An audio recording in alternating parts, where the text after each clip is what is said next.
Selamat datang di channel Pemuja Malam. Jangan lupa like, share, and subscribe ya. Terima kasih.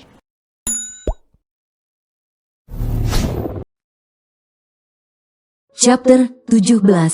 Kamu adalah calon Nyonya Bos. Padahal hari masih pagi, tetapi Ardina sudah bertamu ke rumah Abe. Alvaro dan Abe mengucapkan salam saat di depan pintu, dan dijawab serentak oleh mereka yang ada di dalam rumah. Abe dan Alvaro pun segera masuk. "Ma, ngapain pagi kemari?" tanya Alvaro. "Dasar anak nakal,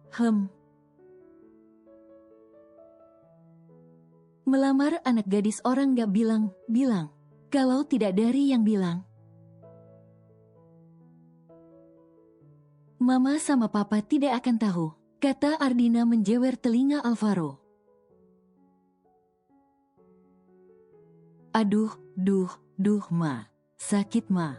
Alvaro menjerit pelan. Ardina pun segera melepaskan jeweran di telinga Alvaro. "Duduk," perintah Billy. Alvaro pun menurut saja. Abe ingin pamit ke kamar untuk mandi, tapi ditahan oleh Ardina. Terpaksa Abe pun kembali duduk dekat Sunita. Ardina merasa bahagia mendengar putranya melamar Abe. Tapi yang ia tidak terima, Alvaro tidak pernah bilang sama sekali. Rencananya bila sudah secara resmi baru akan ku beritahu. Ucap Alvaro tertunduk. "Ya sudah, berhubung kami sudah ada di sini. Sebaiknya kita tetapkan saja hari pertunangan kalian." Billy menimpali. "Apa tidak terlalu terburu-buru?" tanya Sunita. "Sebaiknya disegerakan saja. Nanti lama mereka hilaf." Ucap Ardina. "Ma, aku tidak seperti itu. Aku mencintai Abe bukan karena nafsu semata. Aku akan menjaganya, Ma." Jawab Alvaro. "Pokoknya Mama tidak mau tahu. Kita bahas masalah ini secepatnya," ucap Ardina. Sunita tidak bisa berbuat apa-apa. Ia juga tidak tahu akan seperti ini jadinya. Sunita menghela nafas panjang. Jika ia membantah sekalipun, itu tidak akan mengubah keadaan. "Bagaimana, Nit?" tanya Ardina. "Aku ikut saja, Din. Aku juga tidak bisa membantah. Yang jalani juga mereka berdua." Jawab Sunita. "Baiklah kalau begitu," ucap Ardina. Akhirnya mereka pun sepakat untuk mengadakan pesta pertunangan antara Alvaro dan Abe bulan depan. Karena Abe dan Alvaro yang meminta waktu untuk dilaksanakan bulan depan. Setelah cuti 2 hari, Abe pun kembali bekerja seperti biasa. 2 hari cuti sudah cukup lama bagi Abe yang sudah terbiasa bekerja. Abe dengan wajah ceria keluar dari rumah. Setelah berpamitan pada sang mama, Abe pun menunggangi kuda besi miliknya dan berangkat ke perusahaan. Baru saja Abe keluar dari halaman rumahnya, Abe sudah dihadang oleh 3 buah mobil. Abe menghentikan motornya dan membuka helmnya. 8 orang pria berpakaian hitam berbadan besar dan bertato sudah berdiri tegak di samping mobil masing-masing. Kemudian satu orang wanita yang masih berada di dalam mobil hanya tersenyum penuh kemenangan. "Halo sayang," sapa Alvaro dari balik telepon. Ya, Abe sebelum turun dari motornya ia menelepon Alvaro terlebih dahulu. Meskipun ia bisa bela diri, namun ia juga masih perlu bantuan. "Aku dapat masalah dan tidak jauh dari rumah," jawab Abe. Mendengar hal itu, Alvaro segera mematikan sambungan teleponnya. Kebetulan Alvaro juga sudah berada di dalam mobil hendak berangkat kerja. Sebelum mengemudi, Alvaro juga menelepon polisi dan melapor jika sang kekasih dalam bahaya. Kemudian Alvaro mengirim lokasi tempat kejadian. Komandan polisi yang menerima laporan tersebut langsung memerintahkan bawahannya untuk bersiap-siap. Ada sekitar 20 orang polisi atas perintah sang komandan pun bergerak cepat menuju lokasi kejadian. Sementara Abe sedang berjuang bertarung melawan musuhnya. Mereka semua maju dan melawan Abe satu persatu.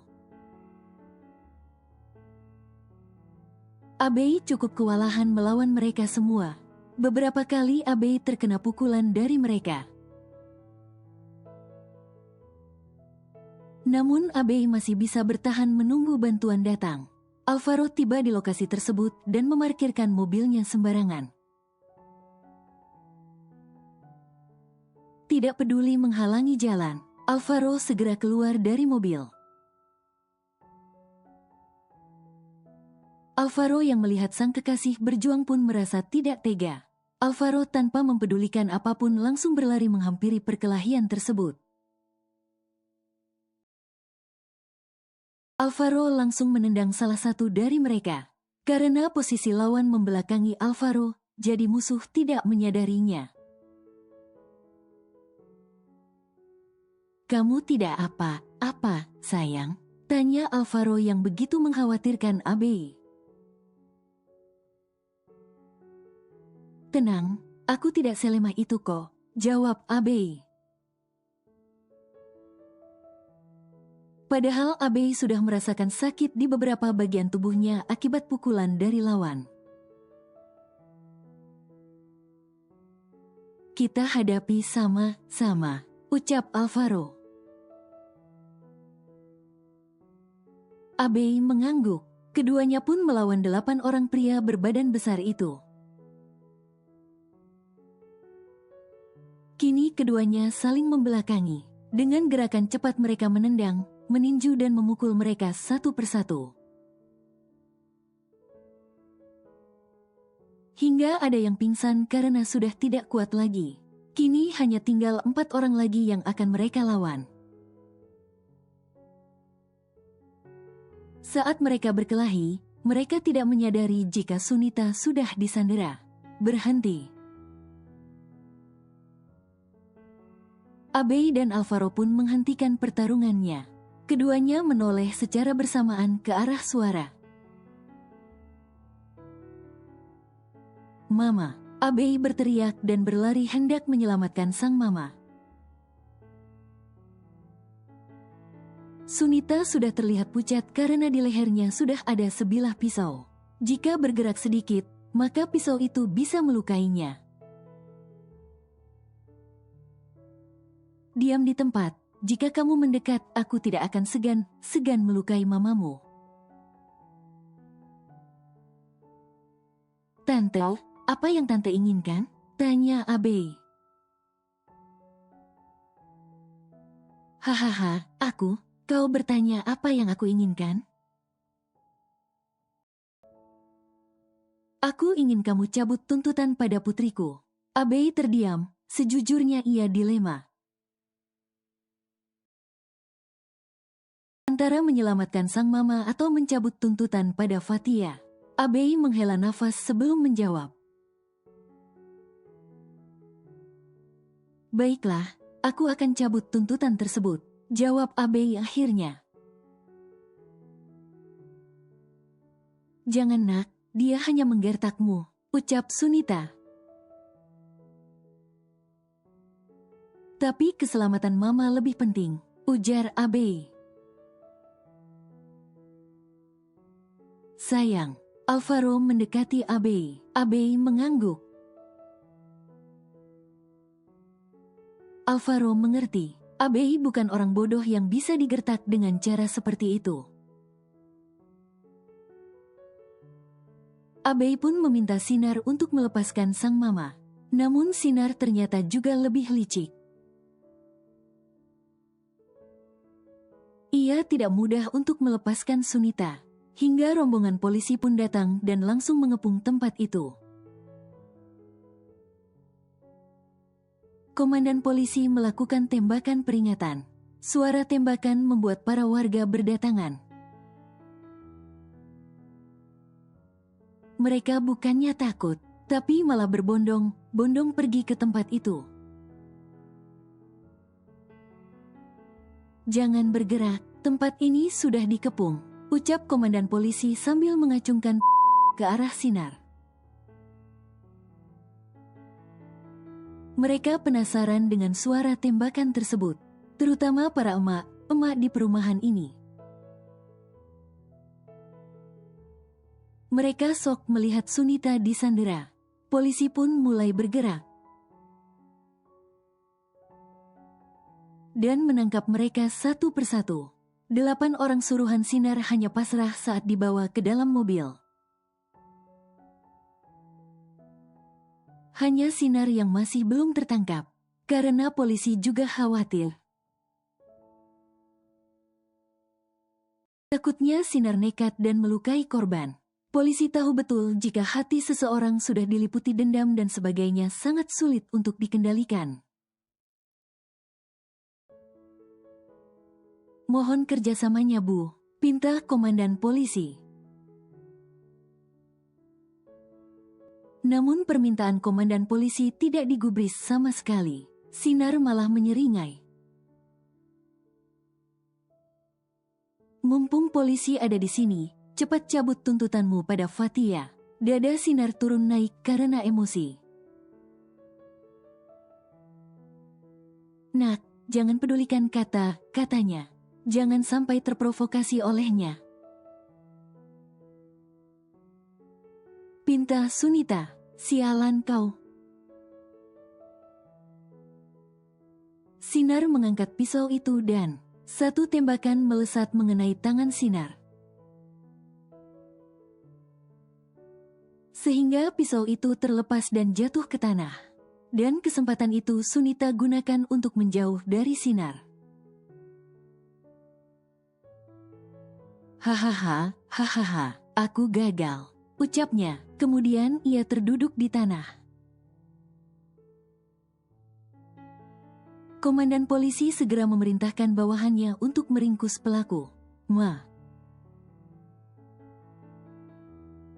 Abei segera memeluk Sunita yang terlihat pucat. Tidak berapa lama Sunita pun terkulai di pelukan Abei. Abei menjerit sekeras-kerasnya. Alvaro segera menghubungi ambulans. Sementara polisi sudah memborgol Sinar dan membawanya ke dalam mobil. Terima kasih Tuan Al. Berkat kerjasama Anda kami bisa meringkus pelaku, ucap komandan polisi. Sama Pak. Kami sebagai masyarakat dan Bapak sebagai polisi saling bantu-membantu, ucap Alvaro. Komandan polisi mengangguk. Kemudian rombongan polisi pun pergi dari tempat itu. Baru beberapa menit kepergian polisi, ambulans pun datang membawa Sunita ke rumah sakit. Abei ikut masuk ke mobil ambulans. Dan Alvaro juga ikut ke rumah sakit menggunakan mobil miliknya. Alvaro menelepon Dari dan mengatakan bahwa ia tidak masuk kerja. Dan Alvaro juga mengatakan alasannya. Oh ya, rapat untuk hari ini ditunda saja dulu, pesan Alvaro melalui telepon. Baik Tuan, jawab Dari. Kemudian sambungan telepon pun terputus. Alvaro segera menyusul ambulans yang sedang bergerak keluar dari kompleks perumahan tersebut. Para emak yang tadi menonton juga dibuat shock dengan kejadian ini. Karena kejadian seperti ini sangat jarang terjadi di kompleks perumahan ini. Dan mereka pun segera membubarkan diri. Tiba di rumah sakit. Sunita langsung dibawa ke unit gawat darurat. Perawat segera mendorong brangkar yang ditempati oleh Sunita. Sebaiknya kalian tunggu di sini saja, biarkan dokter yang memeriksanya, ucap suster yang berjaga. Abey dan Alvaro pun menunggu di depan ruang tersebut. Abey menyandarkan kepalanya di bahu Alvaro. Alvaro seketika merangkul pundak Abey. Abey meringis membuat Alvaro terkejut. Karena ia tidak menyadari jika rangkulannya mengenai luka Abey. Kita periksa ya, pasti kamu terluka karena melawan mereka. Pinta Alvaro, tidak perlu, aku baik-baik saja kok. Jawab Abey, sayang, jangan dianggap sepele luka itu. Abey terdiam. Akhirnya ia pun menurut dan mau diperiksa. Alvaro meminta dokter wanita untuk memeriksa Abey. Abey pun diperiksa oleh dokter. Ternyata terdapat beberapa lebam di bagian tubuhnya karena pukulan benda tumpul. Abey sudah terbiasa menahan sakit seperti ini. Dulu juga ia sering seperti itu, semua ia lakukan demi uang. Bagaimana dok? Tanya Alvaro. Dokter menatap Alvaro tak berkedip beberapa saat. Ia terkesima dengan ketampanan pria di depannya ini.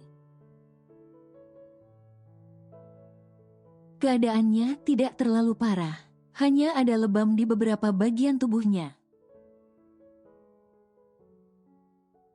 Nanti saya resepkan obatnya untuk ditebus, jawab dokter. Tadi dokter terlalu fokus dengan pasiennya, jadi tidak terlalu memperhatikan Alvaro. Namun saat ini ia benar-benar terkesima dengan Alvaro. Setelah selesai memeriksa Abey, Alvaro keluar dari ruangan itu untuk menebus obat yang sudah diresepkan dokter padanya. Abey terpaksa menunggu di luar ruangan di depan ruang UGD tempat Sunita diperiksa. Dokter keluar setelah selesai memeriksa Sunita. Sunita dipindahkan ke ruang perawatan yang sudah dipesan oleh Alvaro. Bagaimana keadaan mama saya dok? Tanya Abey. Beliau baik-baik saja, hanya shock. Sebentar lagi beliau akan sadar, jawab dokter. Terima kasih dok, ucap Abey. Sama-sama. Kalau begitu saya permisi, ujar dokter. Alvaro menghampiri Abey setelah selesai menebus obat tersebut. Kemudian keduanya pun masuk ke ruang perawatan tempat Sunita dirawat saat ini. Bagaimana keadaan mama? Tanya Alvaro. Abey menatap dalam wajah Alvaro, sementara yang ditatap menjadi salah tingkah. Alvaro mengusap lehernya pelan. Salah ya bila aku panggil Mama? Lagi pula jika tidak belajar dari sekarang, nanti malah kikuk, ucap Alvaro. Gak, cuma lucu aja kedengarannya, ujar Abe. Alvaro tersenyum, keduanya pun duduk di sofa. Sunita bila sudah nanti sudah boleh dibawa pulang. Karena ia cuma sok saja dengan kejadian yang tidak terduga. Beberapa jam kemudian, terdengar suara lenguhan dari ranjang rumah sakit. Abe dan Alvaro segera mendekat dan melihat ternyata sudah sadar. Mama sudah sadar? Tanya Abe. Bagaimana dengan wanita itu? Mama benar takut. Dia seperti psikopat. Bukannya menjawab, Sunita malah balik bertanya. Mama tenang, semua sudah ditangani oleh polisi. Biar mereka yang menindaklanjuti kasus tersebut. Orang salah mesti mendapatkan hukuman. Jawab Alvaro. Syukurlah, kalian tidak apa-apa, kan? Tanya Sunita. Kami baik saja kok, Ma. Jawab Abe. Kemudian Alvaro mengurus kepulangan Sunita. Karena dokter mengatakan tidak perlu rawat inap, sebab pasien baik saja. Saat di luar rumah sakit, Alvaro, Abe dan Sunita berpapasan dengan Farel. Farel tidak menyapa dan berlalu begitu saja. Abe juga tidak peduli. Sementara Alvaro hanya tersenyum saja. Ia tidak perlu cemburu lagi, karena rivalnya sepertinya sudah tersingkir. Kenapa? Tanya Abe saat berada di dalam mobil. Alvaro menggeleng, kemudian mengelus kepala Abe. Sunita yang duduk di kursi penumpang belakang hanya tersenyum. Ia bahagia melihat anaknya bahagia. Jalan. Pinta Abe. Alvaro mengangguk lalu menghidupkan mesin mobilnya dan segera pergi dari tempat itu. Sementara Patrio yang mendengar istrinya di kantor polisi pun segera pergi ke kantor polisi. Dengan tergesa-gesa ia mengemudikan mobilnya tanpa menghiraukan apapun lagi. Namun saat di persimpangan jalan, ada sebuah truk bermuatan dan langsung menghantam mobil Patrio. Mobil Patrio pun terlempar beberapa meter, lalu ke jalur lain. Kembali mobil Patrio ditabrak oleh mobil lain, sehingga kecelakaan beruntun pun terjadi. Suasana menjadi ricuh seketika, sedangkan mobil Patrio sudah remuk di bagian tengah dan depan.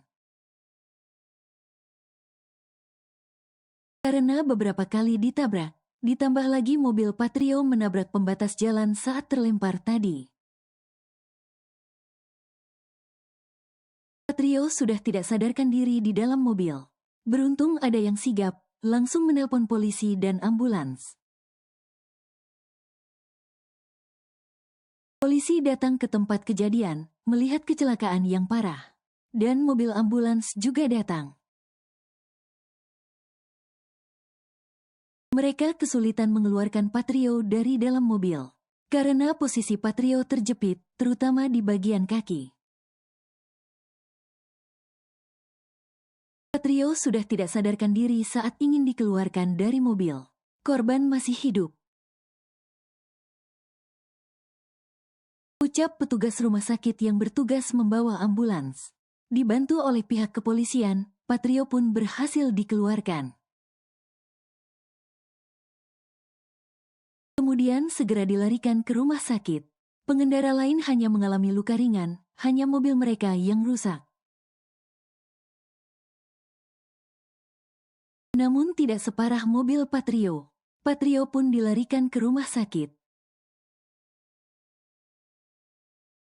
Saat diperiksa ternyata kakinya terluka parah dan harus diamputasi. Jika tidak, maka akan lebih parah lagi. Sudah dipastikan bahwa Patrio tidak bisa berjalan lagi.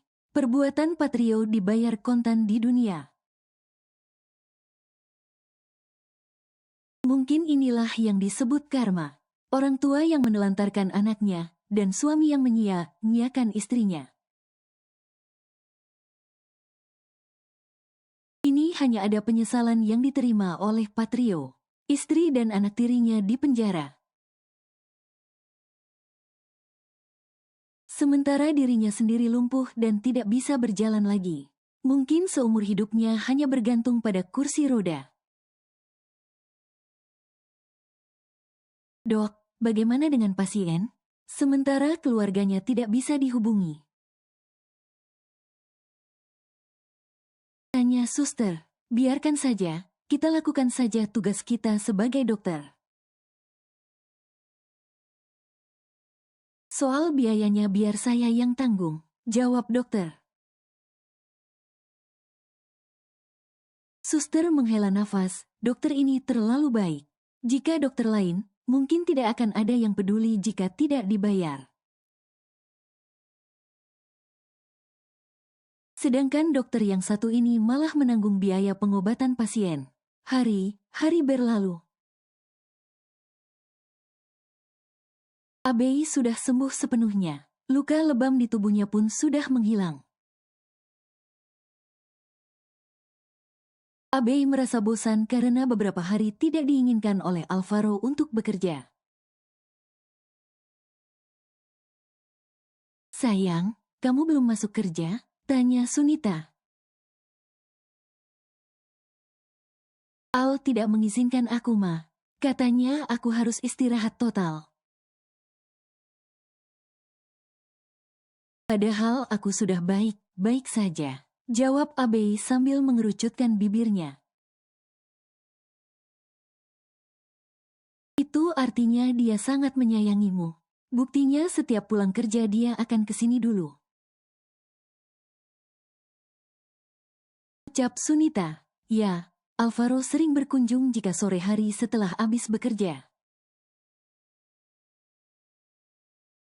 Sedangkan Ardina juga sering datang menjenguk Abei di pagi hari.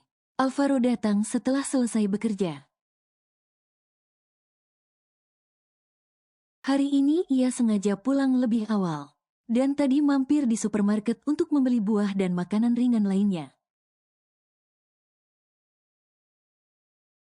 Abei benar diperlakukan dengan sangat baik. Padahal ia sudah baik saja. Al, aku tidak mau tahu. Pokoknya besok aku harus kerja. Ucap Abei saat Alvaro masuk. Ya sudah kalau begitu, ini aku belikan cemilan sehat untukmu. Alvaro menyerahkan belanjaannya pada Abei. Aku bosan Al di rumah terus. Sewaktu diajak mama ke mansion kok tidak mau? Gak nanti aku tambah bosan. Nih makan. Alvaro menyerahkan buah jeruk yang sudah ia kupas kulitnya. Abei pun mengambilnya, lalu menyuapkan ke mulutnya. Ia juga menyuapkannya ke mulut Alvaro. Aku sudah umumkan ke karyawan hari pertunangan kita. Lalu, apa tanggapan mereka? Mana ada yang berani protes? Paling mereka akan bicara di belakang kita. Abei manggut, kemudian menyuapkan lagi buah jeruk ke dalam mulut Alvaro. Sudah, buat kamu saja. Sebenarnya aku kurang suka buah jeruk. Mengapa gak bilang, aku tidak tahu mana yang kamu suka dan tidak suka? Abe tersenyum. Sebenarnya ia tidak ingin jujur. Karena takut akan menyinggung perasaan Alvaro. Meskipun begitu, Abe tetap memakannya juga. Hingga habis 3 buah jeruk. Namun lebih banyak Alvaro yang memakannya. Alvaro mengelus rambut panjang Abe. Entahlah, ia begitu senang melakukannya. Alvaro akhirnya pamit, karena hari sudah terlalu sore. Begitulah Alvaro sejak beberapa hari ini. Selama Abe tidak masuk kantor, Alvaro yang datang menemuinya.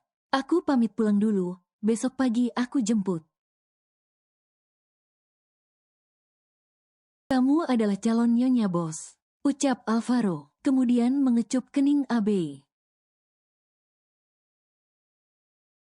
Abe mengangguk dan tersenyum. Sebelum Alvaro berbalik, Abe mengelus rahang kokoh Alvaro. Aku mencintaimu, ucap Abe pelan. Namun karena pendengaran Alvaro terlalu tajam, perkataan pelan yang Abe lontarkan pun masih terdengar olehnya.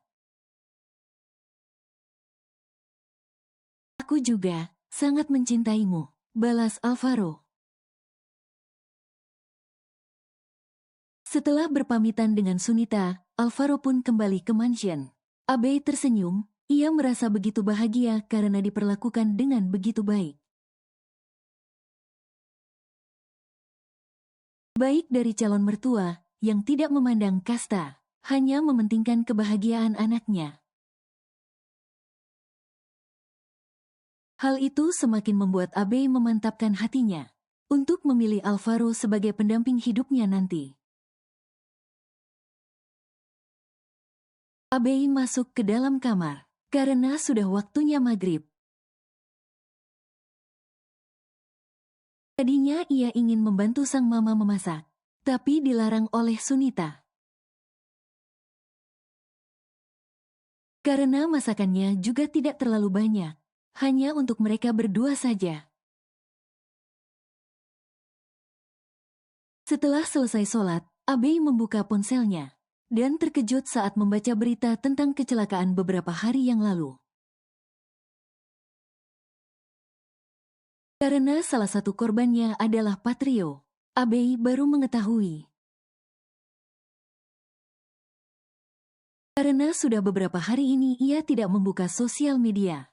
Walaupun ada notifikasi, namun Abe abaikan saja. Kali ini Abe tergerak hatinya untuk membuka notifikasi tersebut. Teriak Abe sambil berlari kecil menghampiri Sunita. Ada apa? Sepertinya masalah penting? Tanya Sunita. Baca berita kejadian beberapa hari lalu. Pinta Abe. Sunita pun membaca berita tersebut. Seketika ia menutup mulutnya. Air matanya jatuh menetes di pipinya. Meskipun sudah bercerai, namun saat mendengar berita itu ia juga merasa terenyuh. Kamu ingin menjenguknya, sayang? Tanya Sunita. Abe menggeleng. Selama ini papa tidak peduli dengan kita, Ma. Dia lebih mementingkan keluarga barunya. Aku sebagai anak kandung, tapi diperlakukan seperti anak tiri. Bahkan tidak dianggap sama sekali. Ucap Abe melepaskan unek-uneknya yang selama ini ia pendam. Abe berusaha kuat dan tegar. Karena tidak ingin mengemis kasih sayang dari seorang ayah yang sudah menyia-nyiakan hidupnya. Sayang, Biar bagaimanapun dia adalah ayahmu, nak, kata Sunita. Abei tersenyum sinis. Ayah, seorang ayah yang menelantarkan putrinya demi orang lain?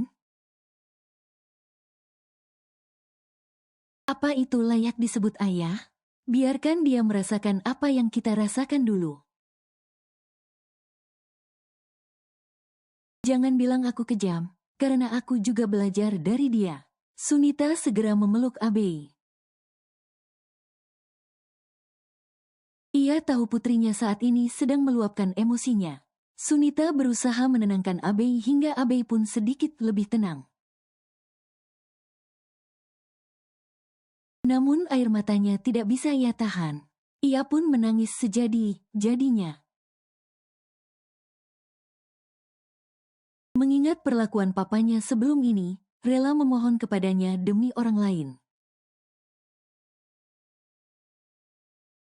Sementara anak sendiri diabaikan, keesokan harinya. Abei sudah menunggu Alvaro di depan pintu. Sekarang Abei tidak perlu lagi terburu-buru.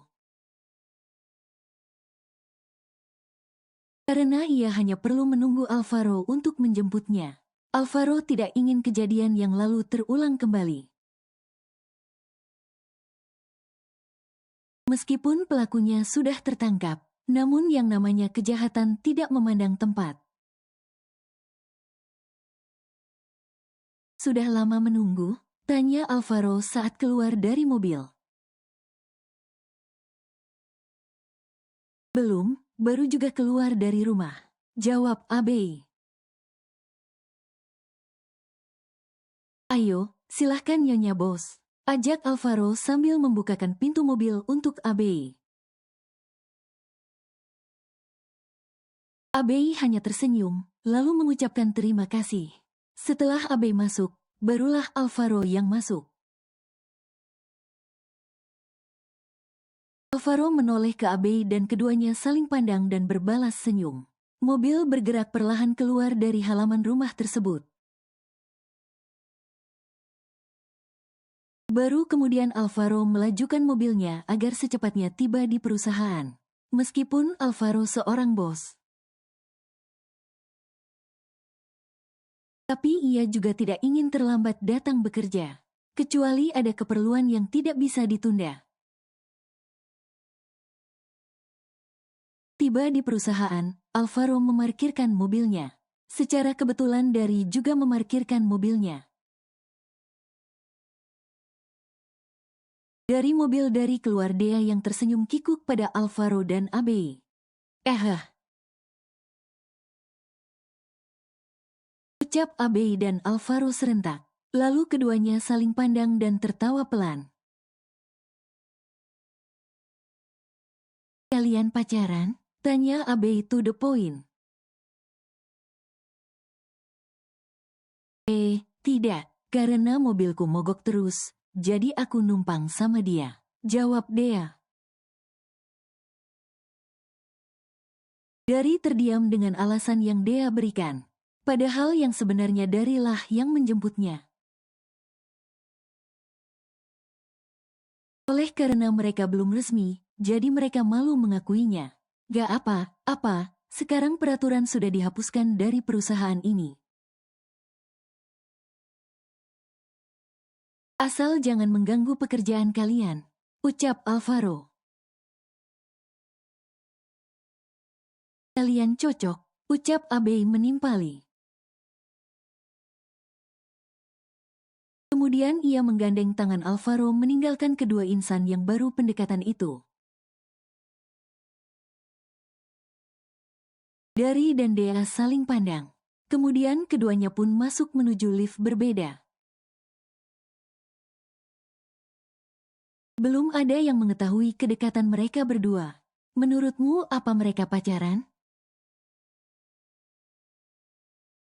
Tanya Alvaro. Saat ini keduanya sudah berada di dalam lift.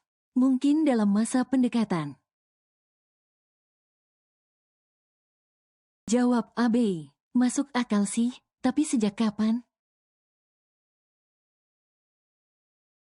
Mungkin di hari hubungan kita terbongkar. Atau mungkin selama ini mereka menyembunyikan hubungan mereka. Karena peraturan yang bos buat, Alvaro manggut. Sekarang ia sadar jika peraturan yang ia buat seperti belenggu bagi mereka. Termasuk Alvaro sendiri. Hanya karena ingin menghindari para karyawan wanita yang mengaguminya, Alvaro membuat peraturan konyol seperti itu. Abe dan Alvaro tiba di lantai yang mereka tuju, pintu lift terbuka. Keduanya segera keluar. Abe berlari kecil menghampiri meja kerjanya. Ia sangat merindukan tempat kerjanya itu. 1 minggu tidak masuk kerja, membuatnya jenuh di dalam rumah. Sekarang Abe seperti balas dendam pada pekerjaannya. Jangan terlalu semangat, ucap Alvaro. Hehe, aku merindukan pekerjaanku, ujar Abe. Oh ya, minggu depan ada undangan ulang tahun perusahaan Raksa Group. Kamu ikut aku ya? Pinta Alvaro. Tapi masalah gaun aku akan siapkan semuanya. Kamu tinggal ikut saja, potong Alvaro. Baiklah, aku akan menemanimu. Tidak berapa lama Dari pun keluar dari dalam lift. Karena tadi ia menunggu lift yang sedang dipakai oleh Alvaro dan Abe. Selamat pagi Bu Bos. Goda Dari. Pagi. Bukan Abe yang menjawab, tetapi Alvaro. Dari, kamu ajak Dea untuk ikut ke pesta ulang tahun perusahaan Raksa Group. Beneran bos, kalau begitu aku harus siapkan gaun untuknya. Kemudian Dari melompat kegirangan. Sambil berlari kecil menuju ruang kerjanya. Lihat, terbuktikan jika mereka ada hubungan.